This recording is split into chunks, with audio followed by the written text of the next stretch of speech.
Assalamualaikum warahmatullahi wabarakatuh. Bismillahirrahmanirrahim. Alhamdulillahirabbil alamin. Allahumma shalli ala nabiyyina Muhammadin wa ala alihi wa ashabihi ajma'in. Rabbi zidna ilma wa alhiqna bis-shalihin. Amma ba'd. Jamaah salat subuh yang dirahmati Allah. Alhamdulillah kita bisa hadir di majelis ilmu ini. Mudah-mudahan hadir kita di majelis ini akan menjadi sebab turunnya rahmat Allah Subhanahu wa ta'ala. Amin. Salawat ma'assalam sama-sama kita sampaikan kepada uswah qudwah panutan abadi kita Nabi Muhammad sallallahu alaihi wasallam. Semoga kita termasuk umat yang setia, umat yang mencintai Nabi, dan mudah-mudahan Nabi mencintai kita. Amin ya rabbal alamin. Jemaah sekalian dirahmati Allah, kita akan lanjutkan kajian tadabbur Al-Quran, renungan-renungan di bawah naungan ayat-ayat suci Al-Quran.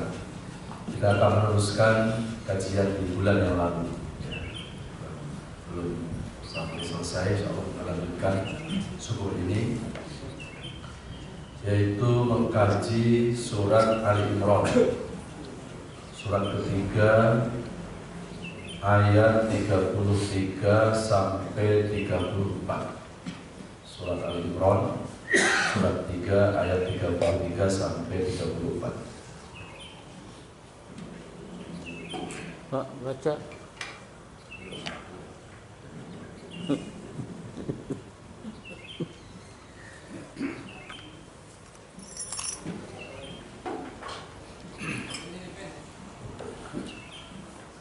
A'udzu billahi minasy syaithanir rajim.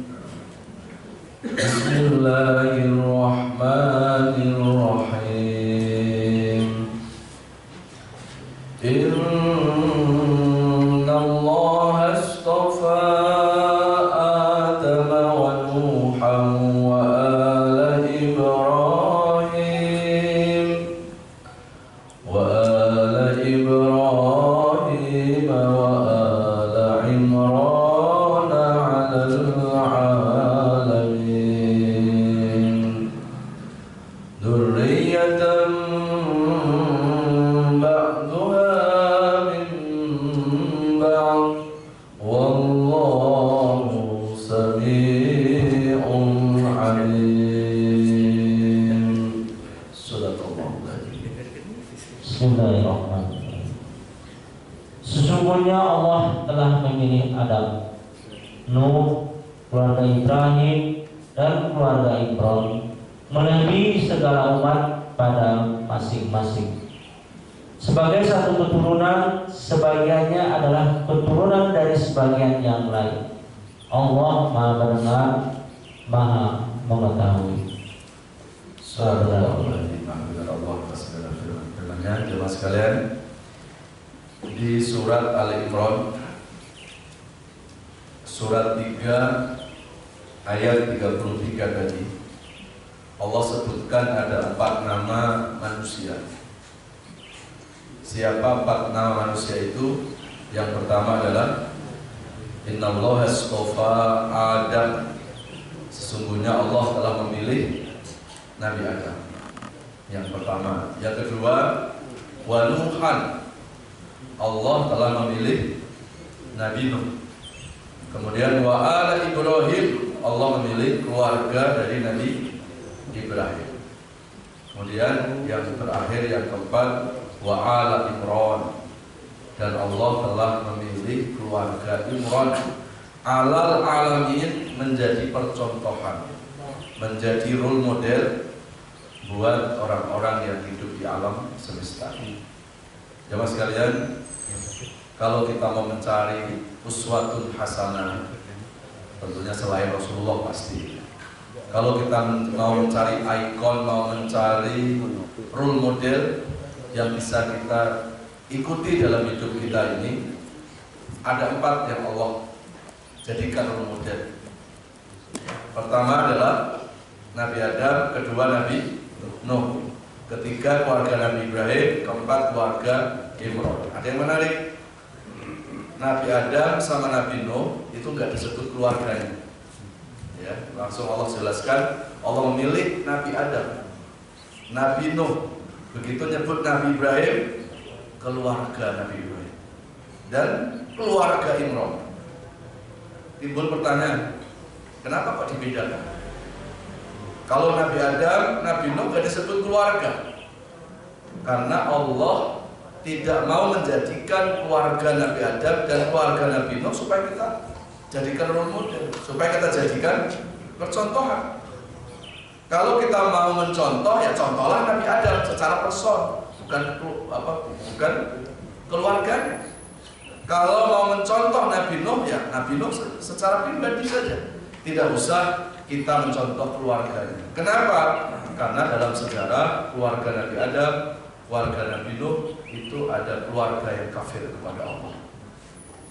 Kita ingat sejarah Nabi Adam punya anak. Ada anak Nabi Adam yang tega membunuh saudara kandung sendiri, antara Habil sama Qabil. Oh, pantas makanya keluarga Nabi Adam tidak menjadi role model, karena ada anak Nabi Adam yang ingkar kepada Allah. Sekarang Nabi Nuh, ya, Nabi Nuh juga punya role model.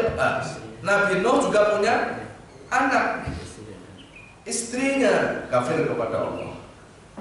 Maka Allah nggak jadikan keluarga Nabi Nuh menjadi percontohan. Kita disuruh mencontoh pribadi Nabi Adam sama pribadi Nabi Nuh. Apa sih pribadi Nabi Adam? Kalau kita lihat dalam sejarah, Nabi Adam itu dikenal dengan Nabi yang disebut Sohihut Taubah. Apa Sohihut Taubah itu? Nabi Adam itu Nabi yang paling sohih taubatnya. Yang paling apa? Sohih taubatnya. Ya. Kita bisa lihat sejarah ketika Nabi Adam Allah ciptakan pertama kali dimasukkan ke dalam surga. Kemudian ketika di dalam surga Allah memberikan batasan, wala taqrabu hadhihi syajarah fatakuna minadh dhalimin. Al-Baqarah surat kedua ayat 35. Wahai Adam dan istrimu, silahkan kau masuk ke surga, nikmati semua kenikmatan yang ada di dalam surga, tapi tolong jangan dekati buah khuldi. Maksudnya jangan makan buah khuldi, karena buah khuldi itu adalah buah yang diharamkan Allah Subhanahu wa ta'ala. Ternyata Nabi Adam melanggar aturan Allah. Karena Nabi Adam melanggar aturan Allah, memakan makanan yang diharamkan oleh Allah, maka setelah itu Nabi Adam dikeluarkan lagi dari surga. Ini kan bisa kita jadikan pelajaran juga. Ya. Apa pelajarannya? Pentingnya menjaga dari hal-hal yang haram, pentingnya menjaga makanan halal, pentingnya menghindari dari makanan-makanan yang haram. Coba lihat sejarah, Nabi Adam sudah di dalam surga, gara-gara makanan-makanan haram dikeluarkan lagi dari surga. Terus bagaimana kita yang masih di dunia, setiap hari minta masuk surga, makanan kita hasil korupsi? Kira-kira kita mau kemana? Mau surga? Di surga aja dikeluarin lagi. Ini pelajaran yang bisa kita ambil dari peristiwa Nabi Adam itu. Makanya sampai di Al-Quran ada namanya surat Al-Ma'idah. Al-Ma'idah itu tentang hidangan, tentang makan. Sampai dijadikan nama surat masalah makanan. Ya.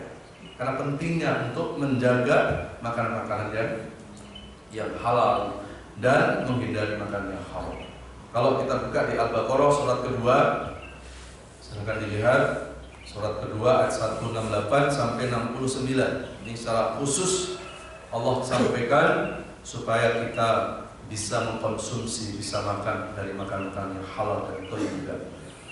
Surat Al-Baqarah 168 169. A'udzubillahi minasyaitonir rajim. Bismillahirrahmanirrahim.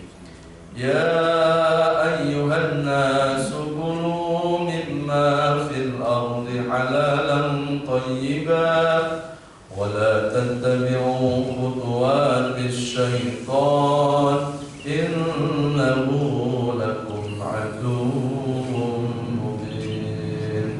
Innama ya'murukum bis-su'i wal fahsya'i wa an takunu 'ala Allahi ma la taf'alun 'ala Allahi ma la ta'lamun. Sadaqallahu. Silakan. Wahai manusia, makanlah dari makanan yang halal dan baik yang terdapat di bumi, dan janganlah kamu mengikuti langkah-langkah setan.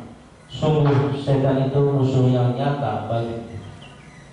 Sesungguhnya setan itu hanya menyuruh kamu agar berbuat jahat dan keji, dan mengatakan apa yang tidak kamu ketahui tentang Allah. Subhanallah. Jadi maha benar Allah atas segala firman.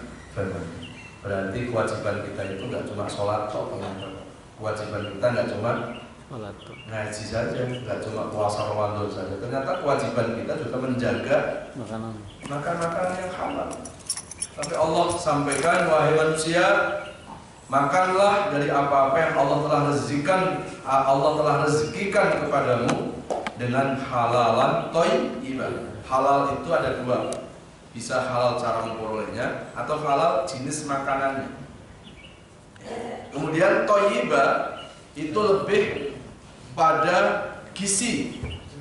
Ya, jadi makanan yang diperintahkan oleh Allah itu bukan asal kenyang, tapi pastikan makanan itu thayyibah, membawa kebaikan. Ada nutrisi, ada suplemen, ada vitaminnya. Jadi sebetulnya sebelum ada istilah 4 sehat 5 sempurna 15 abad yang lalu apa sudah bicara itu, Pak. Halalan thayyibah. Berarti kalau kaitan dengan makanan nggak cukup hanya dengan yang halal. Ini kan halal ya, tapi thayyibah gitu loh, Pak. Jadi jangan asal halal ya, tapi pastikan bahwa makan itu membawa kebaikan untuk tubuh, untuk kesehatan kita. Durian halal apa tidak durian? Durian halal apa tidak? Ada di sini? Nggak ada. Pasar. Apa? Durian halal. Tapi kalau buat orang yang darahnya lagi tinggi, halal tapi enggak thayyibah, ya jangan dimakan, jangan halal. Tapi kalau itu membuat penyakit dalam tubuh kita, nah itu berarti tidak dibolehkan karena belum thayyibah. Jadi dua ini nggak bisa dipisahkan, Pak. Ya. Halal, thayyibah. Kambing halal, kambing halal. Masih hidup.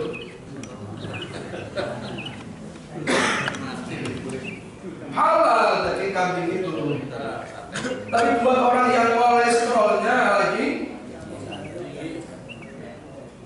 tidak thayyibah, jangan. Ya, maka yang kira-kira durian sudah tidak thayyibah atau kambing sudah tidak thayyibah, tidak baik, maka silakan antar ke rumah Pak Ustadz. Insya Allah masih halalan thayyibah. Jadi itu kaitan dengan urusan apa? Makanan. Oke, kembali ke pribadi Nabi Adam. Tadi baru pertama. Yang kedua, setelah Nabi Adam dikeluarkan dari surga, gara-gara apa tadi? Makan-makanan yang diharamkan oleh Allah. Maka setelah itu Nabi Adam kemudian menyesali. Nabi Adam menangis, menyesali dosa yang pernah dilakukan itu. Dan nggak main-main, Pak. Nggak tanggung-tanggung penyesalan Nabi Adam itu. Di dalam sebuah riwayat, fabaka Adam bakaan syadid. Nabi Adam setelah dikeluarkan dari surga, Nabi Adam itu menangis dengan tangisan yang sangat dahsyat. Ya. Kenapa menangis? Karena menyesali. Nah, maka kita bisa belajar dari Nabi Adam bahwa Nabi Adam itu gentleman, Pak. Ketika berbuat dosa, Nabi Adam menyadari dosanya. Tapi hari ini berapa banyak orang berbuat dosa nggak pernah menyadari. Itu perlu belajar dari Nabi Adam.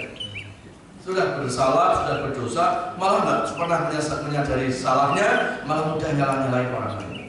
Ada di sini orang? Ada. Mana? Tuh. Di depan saya. Ini perlu belajar dari Nabi Adam. Jadi Nabi Adam itu pernah berbuat dosa, Pak. Dan Nabi Adam gentleman, menyadari dosanya. Dan tangisan, taubatnya Nabi Adam itu direkam di Quran. Maka kenapa Nabi Adam disebut Sohihut Taubat? Karena taubat penyesalan Nabi Adam, kalimatnya itu direkam di Quran. Ya.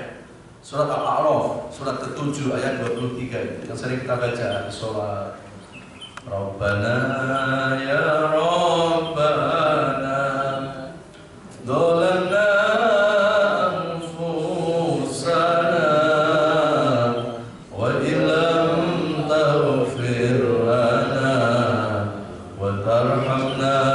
lanakunanna minal khasirin. Itu adalah ratapan penyesalan taubat Nabi Adam. Rabbana dzulamna anfusana, ya Allah, kami telah mendolimi diri kami sendiri ya Allah, dan kalau Engkau tidak mengampuni kami, kami termasuk khosirin, orang yang merugi. Nah, ada bahasa yang sangat menarik, Pak. Nabi Adam ketika bertaubat menggunakan bahasa dolamna. Dolamna itu artinya apa? Dolim. Berarti bahasa dolim itu nggak bisa hanya disematkan kepada orang-orang yang melakukan kekerasan. Nabi Adam memang pernah melakukan kekerasan, dan pernah KDRT sama istri. Nabi Adam nggak pernah melakukan kekerasan, tapi kenapa Nabi Adam kok menggunakan ya Allah kami telah dolim? Ternyata bahasa dolim itu bukan hanya melakukan kekerasan, tetapi orang yang berdosa kepada Allah sesungguhnya orang itu telah dolim. Kenapa? Karena ketika orang itu berdosa kepada Allah, dia telah mendolimi dirinya sendiri. Yang didolimi sebetulnya bukan Allah, tetapi siapa? Dirinya sendiri. Al-Quran surat Fussilat surat 41 ayat 46, man amila sholihan falinafsihi wa man asaa fa'alaiha wa ma rabbuka bidzullamil lil 'abid. Barang siapa yang berbuat baik, kebaikan akan kembali kepada dirinya. Barang siapa yang berbuat dosa, berbuat jahat, jahatnya juga akan kembali kepada dirinya. Hari ini Bapak Ibu ngaji, yang untung bukan Allah, yang untung siapa? Diri kita. Hari ini ada orang berbuat dosa, yang rugi siapa? Yang rugi juga bukan Allah, yang rugi adalah diri kita. Jadi bahasa dolim jangan diartikan melakukan kekerasan fisik saja. Andai kata ada orang subuhnya kesiangan, dolim nggak? Tapi dulu dikasih tahu, Bapak dolim, marah nggak? Marah. Pasti dia akan mengatakan, siapa yang dolim? Saya nggak pernah melakukan kekerasan, pasti begitu. Padahal kalimat dolim itu adalah ketika orang itu berdosa kepada Allah, karena orang itu telah menganiaya, mendolimi terhadap dirinya. Ini pelajaran dari Nabi Adam yang kedua. Jadi Nabi Adam itu sahihut taubah, dan dalam satu riwayat Nabi Adam itu ketika dikeluarkan dari surga, Nabi Adam menangis, menyesali dosanya. Berapa tahun, Pak? 200 tahun. Satu kali berdosa, nangisnya berapa tahun? 200 tahun. Kita berapa kali berdosa? Pernah nggak satu malam menangis? Pernah, Pak Ustaz. Ngapain? Sakit gigi. Bukan karena menyesali dosa. Sampai Rasulullah katakan, kalau ada orang berdosa, kemudian setelah itu dia menyesali dosanya, dia meneteskan air mata, dia menangis, maka Allah akan menerima taubatnya dan kelak masuk surga dalam keadaan tersenyum. Barang siapa yang berbuat dosa, kemudian setelah berbuat dosa malah tertawa-tawa, malah apa itu? Malah menikmati dengan kenikmatan dosa itu, maka kelak masuk surga dalam keadaan, maka kelak masuk neraka orang itu dalam keadaan menangis. Jadi mendingan sekarang berdosa terus kita menangis, daripada sekarang berdosa tertawa-tawa, ternyata nanti kita di akhirat kita menangis selama-lamanya. Alhamdulillah. Falyadhaku qalilan wa yabku katsiran. Ciri-ciri pengikut Rasulullah itu sedikit tertawa dan banyak menangis.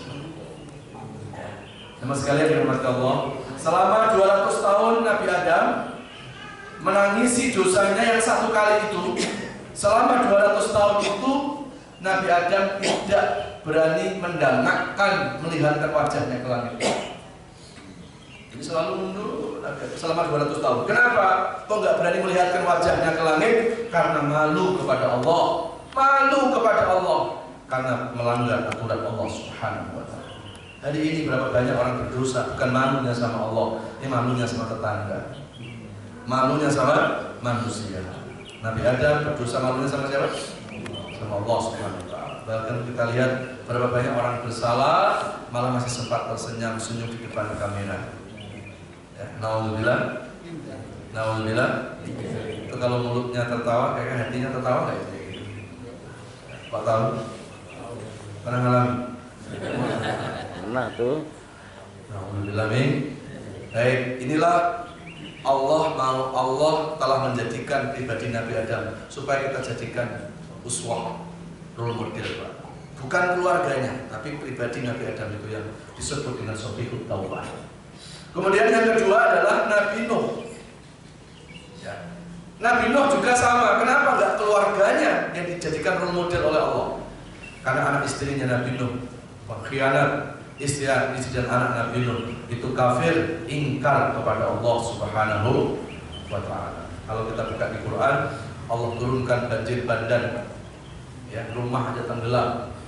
Ya, saat itu Nabi Nuh buat perahu, bukannya perahunya itu dijadikan untuk penyelamatan, justru ketika perahu itu sudah jadi, maka orang-orang kampung pada datangin ke rumah Nabi Nuh dan mengatakan Nuh telah gila. So, buat perahu di darat, buat perahu sono di pinggir laut sana. Nabi Nuh sudah memberitahu akan terjadi banjir besar. Enggak percaya umatnya. Begitu perahu sudah siap, ternyata pagi-pagi itu sudah penuh kotoran. Ya. Umat-umat Nabi Nuh yang ingkar kepada Allah, buang kotoran, buang air besarnya itu ditaruh, dilempar di dalam perahu Nabi Nuh. Dan saat itu Allah berikan pelajaran, Allah berikan peringatan. Apa peringatannya? Mereka yang membuang kotoran-kotorannya itu, mereka langsung sakit kulitnya semuanya, sakit gatal semuanya, dan itu nggak ada obatnya. Datanglah mereka ke Nabi Nuh, dan kemudian Allah perintahkan Nabi Nuh, mereka akan sembuh dari penyakit kulitnya ketika mereka mengambil kotorannya dari perahu dan dipoles-poleskan seluruh badannya. Ya. Nggak kunjung sadar mereka. Ini kalau orang sudah ditutup mata hatinya itu udah kayak begitu itu. Jangan kan cuma dengerin ceramah yang kayak gini, nggak mempan, Pak. Oh, iya. Udah ada pelajaran yang seperti itu kerasnya dari Allah, nggak terbuka matanya. Dan akhirnya Allah turunkan siksa yang sangat berat, banjir bandang. Dan ketika terjadilah banjir, Nabi Nuh sudah siap dengan perahu. Yang ikut cuma 83 orang. Ada satu riwayat mengatakan Nabi Nuh itu umurnya 950 tahun. Nabi Adam itu 1000 tahun. Ya, bisa doakan yang di sini mudah-mudahan semuanya umurnya 500 tahun. Jamaah sekalian yang dirahmati Allah, Nabi Adam 1000 tahun, Nabi Nuh 950 tahun, Pak. Yang ikut numpang perahu Nabi Nuh yang selamat cuma 83 orang. Jadi ini memberikan petunjuk. Memang yang namanya pengikut kebaikan, nggak dulu, nggak sekarang, sedikit, Pak. Ya, coba komplek jumlahnya berapa banyak orang Islam. Tapi yang datang ke masjid siapa? Ya. Ya. L4, tahu L4? Ya, patut. Apa? L4. Jadi dari dulu sampai sekarang ya begitu, Pak. Pengikut kebaikan itu nggak sebanding dengan pengikut kebatilan. Bahkan hari ini kebenaran sudah mulai dipersempit. Ustadz seolah-olah sekarang sudah nggak boleh menyampaikan kebenaran, sudah supaya membungkam mulutnya untuk menyampaikan kebenaran. Karena ketika kebenaran sudah disampaikan, ada yang kepanasan, Pak. Ada hal-hal, ada skenario-skenario jahat di negeri ini. Ketika itu disampaikan, ketika itu diganggu, mereka nggak terima. Dan akhirnya yang menyampaikan kebenaran mau dibungkam mulutnya. Ya, ada orang tegas menyampaikan melawan LGBT, katanya dianggap itu melakukan ujaran kebencian. Nggak menghargai hak asasi manusia, katanya. Ya, hari ini negeri ini umat Islam disuruh takut sama hak, tidak takut sama Tuhan. Na'udzubillah min. Habis ini Pak Ustaz bisa lawan kayak gini, pulang ditangkap. Kan ada Pak Imam. Kalau ditangkap gimana, Pak? Pak Imam yang di depan. Gimana Pak kalau ditangkap? Oh. Ustaz sih siap ditangkap. Tapi yang tanggung jawab yang undang di sini. Orang menyampaikan kebenaran, ya, ada ayatnya, ada sumber kebenarannya. Kecuali kalau mengada-ada, ya. Kalau menyampaikan ayat-ayat Allah itu harus disampaikan, ya. Jadi ini alasannya karena nggak konstitusional, ya. Ayat-ayat Allah harus di atas ayat-ayat konstitusi itu, karena ini adalah kebenaran yang mutlak. Kalau yang dibuat manusia bisa benar bisa salah, tapi yang Allah buat pasti itu akan membawa kebenaran dan kebaikan buat kita manusia. Ya, alhamdulillah nih, isu-isu ustadz-ustadz mulai dibacok di sana sini, sudah mulai terjadi. Jadi kalau ustadz ngomong kayak gini, dianggap ustadz bicara politik.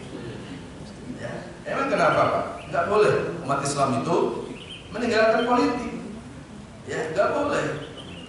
Kalau sampai umat Islam itu tidak paham politik, nanti kita kasih kesempatan orang-orang yang main politik yang akhirnya merugikan kita. Ya, yang nggak boleh itu kalau main politik praktis. Contoh, ini sebentar lagi mau apa? Mau pilkada, terus Ustadz tiba-tiba pilih Pak Imam tuh, pilih Pak Imam dari partai. Nggak benar.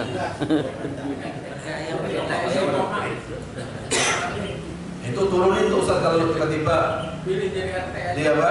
Di khutbah bicara ngomong itu nggak boleh, itu namanya politik praktis. Tapi kalau politik dalam sebuah memahami keadaan, kemudian mengatur strategi, mencari pemecahan, itu politik Pak. Ya.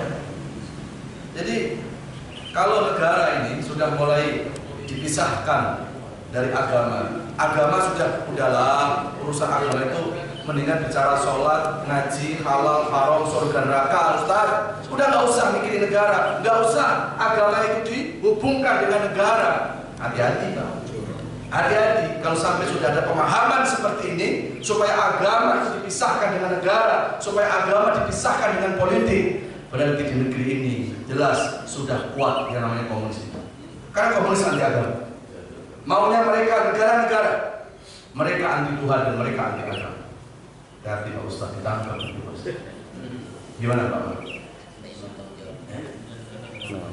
Jadi ini hal-hal yang kadang perlu kita pahami dengan pemahaman yang cerdas.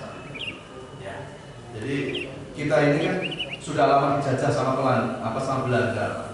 Jadi kadang-kadang warisan-warisan Belanda itu masih ada di dalam mindset sebagian bangsa ini. Contoh adalah yang penting di akhirat masuk surga, di dunia kiri nggak apa-apa. Itu kan peninggalan penjajah. Supaya umat Islam itu udah kan di dunia di kehidupan ini susah nggak apa-apa, yang penting masuk surga. Akhirnya banyak bangsa ini bodoh, tidak mau mengelola aset negeri ini supaya dikelola oleh mereka. Kere nggak apa-apa, yang penting masuk surga. Mereka menikmati aset negeri ini. Ulah, yang penting itu ilmu dunia, ilmu agama nomor sekian, itu kan sama juga. Ya, jangan sekalian yang dirahmati Allah Subhanahu wa ta'ala. Jadi gejala-gejala apa ya sekarang ini ya sudah mulai terjadi peristiwa-peristiwa. Ini semuanya Pak, ini semuanya pasti ada mindset, pasti ada pesan. Makanya saya sarankan kalau kaitan dengan dengan informasi di WA atau melalui media sosial tentang ustadz yang dibacok, ustadz yang diancam, ya, dan memang itu sudah ada korbannya gitu loh Pak. Ada sampai ustadz yang memang sudah gugur juga, gitu loh. Ini nggak usah di-share yang seperti justru mereka senang karena pesan mereka itu kepingin menjatuhkan mental. Ya, kenapa Ustadz? Karena Ustadz punya jawaban. Sebentar lagi ini mau pilkada, sebentar lagi ini akan terjadi hajat besar, gitu. Karena Ustadz setiap hari dia bertemu orang, bertemu jamaah supaya takut. Dia tuh kalau sampai macam-macam dibacok di tengah jalan. Ya, itu sebetulnya pesan itu. Ya. Tapi mereka nggak paham. Ya.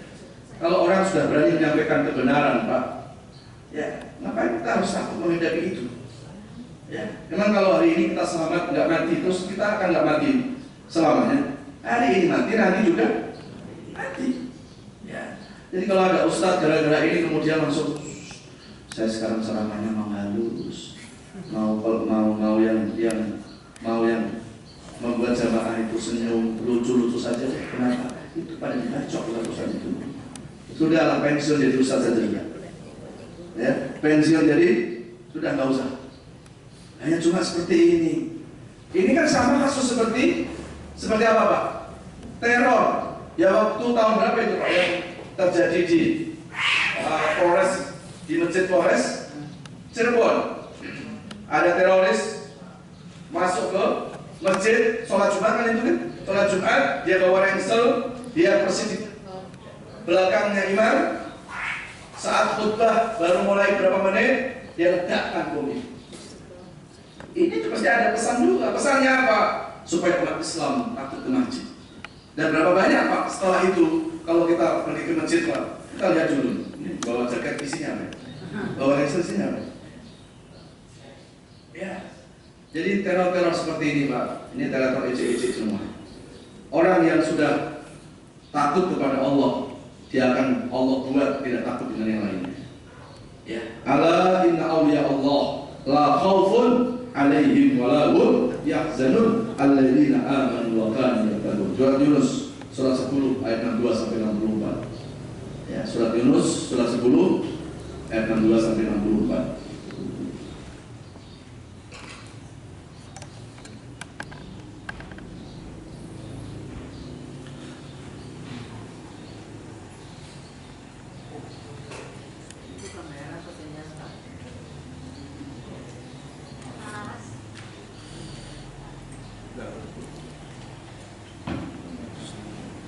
Langsung.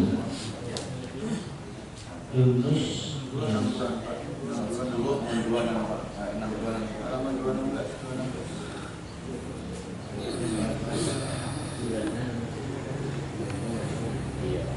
Bismillahirrahmanirrahim. Ingatlah wali Allah itu tidak ada rasa takut pada mereka dan mereka tidak bersedih hati, yaitu orang-orang yang beriman dan senantiasa bertakwa. Sadaqallahul adzim. Maha benar Allah atas segala firman. Bismillahirrahmanirrahim. Coba kita renungi. Ingatlah sesungguhnya para kekasih Allah itu mereka tidak akan pernah dihantui perasaan takut menghadapi hidup. Walau yahzanun, mereka tidak akan pernah tenggelam dalam kesedihan, keputusasaan. Ngapain hidup harus takut Pak? Hidup sudah diatur oleh Allah, kita tinggal jalani saja. Sampai kapan? Ya sampai Allah merubah ketetapan kehidupan kita semua. Ya. Nah, supaya hidup ini tidak dihantui perasaan takut, tidak tenggelam dalam kesedihan. Kuncinya apa? Ayat 63 tadi. Kuncinya adalah alladzina amanu wa kanu yattaqun. Kita harus memperbaiki iman dan takwa kita. Kalau orang imannya baik, kalau orang takwanya baik, pasti dia akan baik dalam menyikapi semua kehidupan. Orang yang imannya baik, dia tidak akan mudah panik, tidak mudah cemas, tidak dihantui perasaan takut menghadapi hidup. Kenapa kita harus takut? Kita sudah punya Allah. Ya, nggak perlu hidup ini takut Pak, karena hidup sudah diatur oleh Allah. Kita tinggal jalani saja. Ya, kita tinggal apa? Jalani saja. Sampai kapan Pak Ustadz? Ya sampai Allah merubah ketetapannya sendiri. Jangan kita paksa Allah untuk mengikuti kemauan kita, tapi paksa diri kita mengikuti apa yang dimaui oleh Allah Subhanahu wa ta'ala. Baik, kemudian yang ketiga, surat Yunus yang Ali Imran tadi baru 2, ada Nuh. Sekarang yang ketiga, Allah menjadikan keluarga Nabi Ibrahim, dan yang keempat langsung yaitu keluarga Imran menjadi role model percontohan. Nah, berarti kalau kita ingin punya keluarga yang surgawi, jangan keluarga Nabi Adam, jangan seperti keluarga Nabi Nuh, tapi ikutilah keluarga Nabi Ibrahim alaihissalam. Ada yang bertanya, Pak Ustaz, kok di ayat ini nggak disebut keluarga Nabi Muhammad? Ada yang bertanya gitu nggak? Kalau nggak ada ya sudah, saya nggak jelasin. Ada yang bertanya gitu? Kenapa nggak disebut keluarga Nabi Muhammad? Loh, ketika Allah sebut keluarga Nabi Ibrahim, di dalamnya itu sudah ada Nabi Muhammad. Karena Nabi Muhammad itu anak cucu dari Nabi Ibrahim. Jalurnya dari Ibu Hajar, lahirlah Ismail. Lahirnya di Mekah Nabi Ismail. Dan dari Nabi Ismail itu melahirkan keturunan sampai akhirnya pada Nabi kita Muhammad SAW. Berarti Nabi Muhammad adalah anak cucu dari. Jadi ketika Allah sebut keluarga Ibrahim, di dalamnya ada Nabi Muhammad SAW. Ya. Dan keluarga Nabi Ibrahim itu menjadi orang-orang soleh. Al-Baqarah surat kedua 124. Wa idh tala Ibrahim rabbuhu bi kalimatin fa'tamahun qala inni ja'iluka lin-nasi imaman qala min dzurriyyati qala la yanalu ahdi dzalimin Ketika Ibrahim diuji oleh Allah, Ibrahim melewati ujian dengan kesabaran. Setelah itu kemudian Allah katakan, ini jailuka linnas imam. Ibrahim, aku akan jadikan engkau sebagai pemimpin. Kemudian Ibrahim mengatakan, jangan cuma aku ya Allah. Terus wa min dzurriyyati, jadikan anak cucuku menjadi orang-orang yang soleh. Anak cucu Nabi Ibrahim menjadi nabi dan rasul. Maka Ibrahim disebut dengan Abul Anbiya wal Mursalin. Jalur dari Ibu Hajar lahir Ismail ke Nabi Muhammad. Jalur Ibu Sarah istri Nabi Ibrahim melahirkan Nabi Ishak, tinggal di Bani Israel, lahirlah keturunan sampai akhirnya pada Nabi Isa alaihissalam. Ini Nabi Isa Nabi Muhammad saudara tunggal kakek, sama-sama dari keturunan Ibrahim alaihissalam. Dan yang keempat Ali Imran, keluarganya Pak Imran. Siapa sih Imran itu? Imran itu bukan seorang nabi.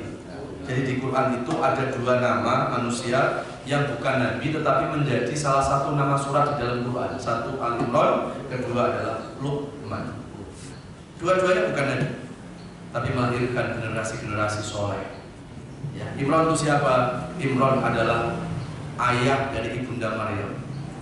Surat At-Tahrim, surat 66 ayat ke-12. Wa Maryam ibnata Imran allati ahsanat farjaha fa nafakhna fihi min ruhina wa saddaqat bi kalimati rabbiha wa kutubihi wa kanat minal qanitin.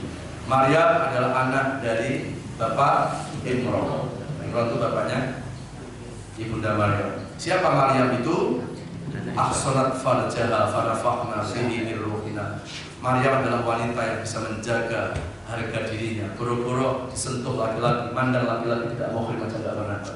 Allah tiupkan ruh, yaitu janin dalam perutnya, lahirlah Nabi Isa alaihissalam.